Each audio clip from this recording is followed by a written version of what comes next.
As the fight for the supplies grew more intense, one person struggled to take a box from another, claiming ownership. He insisted that he had seen it first and demanded that the other person let go. Meanwhile, another individual argued with a woman in front of him, asserting that whoever grabbed the supplies first had the right to keep them.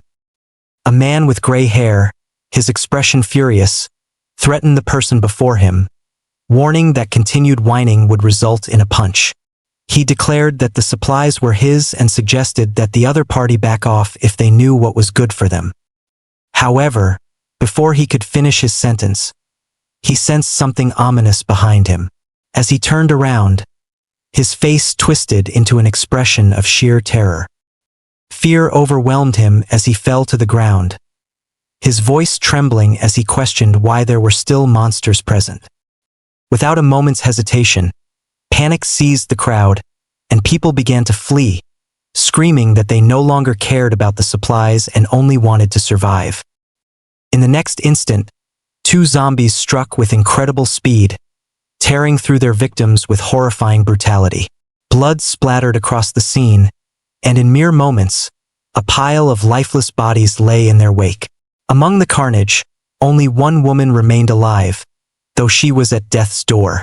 With great effort, she extended her hand, her voice weak and filled with suffering as she pleaded for help, desperately crying out that she did not want to die. However, the male zombie showed no mercy. Raising his foot, he brought it down upon her, sealing her fate in a gruesome spray of blood. Summoning his undead minions back to him, Subai remarked that leaving weeds uncut would only lead to future troubles. Acknowledging his current limitations, he noted that he could only control 3 undead at a time. If he were to face more than 10 zombies at once, he admitted that he would have no choice but to retreat for the time being.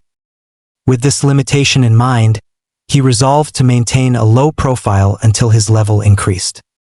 At that moment, Lin Wanqiu called out to him while waving her hand. Her face bore a weary expression as she urged him to wait for her. Turning toward her, Subai responded dismissively, stating that he was busy and had no time to waste. He warned her that if she continued to slow him down, he wouldn't hesitate to leave her behind. Upon hearing Subai's harsh words, Lin Wanqiu grew slightly irritated and asserted with determination that she believed Mr. Subai would never abandon her. In response, Subai let out a sarcastic laugh before turning his head slightly and questioning what gave her such confidence. He reminded her that they were mere strangers, and he had no reason not to leave her behind.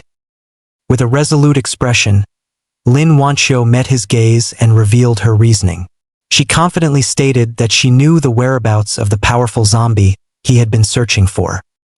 Upon hearing this, Subai's interest was piqued, and he turned his full attention to her. Then, Subai asked Lin Wanqiu if she knew where to find an advanced zombie. Lin Wanqiu calmly replied that she had not stayed at the school because she had seen a strange creature near the campus lake not long ago. She explained that it had given off an unusual scent. With a tone of doubt in her voice, she admitted that she was unsure if it was what he was looking for, but emphasized that the creature had seemed extremely dangerous. Upon hearing this, Subai murmured to himself, questioning whether it was a big one. A mutant beast, perhaps? If that were the case, he thought it was worth investigating. Placing his spear on his shoulder, he smiled at Lin Wanqiu and remarked that she was still useful, instructing her to lead the way. Hearing his words, Lin Wanqiu felt irritated and retorted that if she was the one leading, he should be following her instead of walking ahead. As they reached the school, now overrun with zombies, Lin Wanqiu hid behind a tree, carefully scanning her surroundings.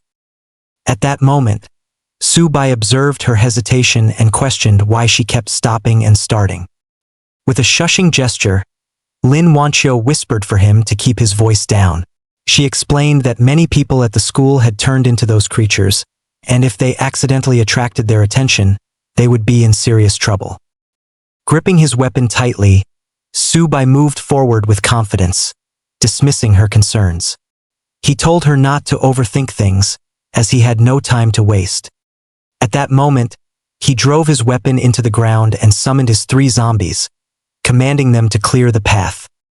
As Lin Wanqiu watched the summoned zombies tearing through their own kind, she hesitated before asking if it was truly wise to be so reckless.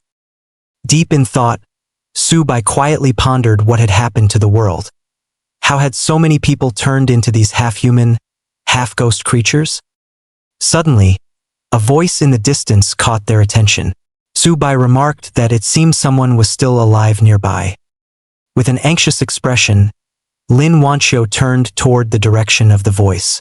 A sense of familiarity struck her, and she muttered to herself, questioning why the voice sounded so familiar. It turned out that 3 men were desperately fighting for survival against the zombies. One of them, a man wearing glasses, was paralyzed with fear as a zombie rushed toward him. Panicking, he swung his axe wildly, screaming for the monster to die. Unfortunately, his strike landed on the zombie's shoulder, and the axe became lodged in its flesh. The enraged creature immediately retaliated. Just as the situation seemed dire, the man's friend rushed to his aid, attempting to push the zombie away. At that moment, another survivor, a man with short hair, delivered a powerful blow to the zombie's face with a metal stick, finishing it off. The black-haired man quickly grabbed the man with glasses by the arm and urged him to run. He shouted for everyone to retreat and regroup, warning that those monsters were far beyond their ability to handle. Meanwhile, Lin Wanqiu, who had been observing from a distance, recognized the men and exclaimed in surprise. She identified them as Gu Ming and Li Mengxian, wondering why they were in such a dangerous place. Standing behind her, Su Bai questioned whether she knew them. Lin Wanqiu confirmed that they were her classmates from school. With a serious expression, Su Bai responded with skepticism, asking if she was expecting him to save them.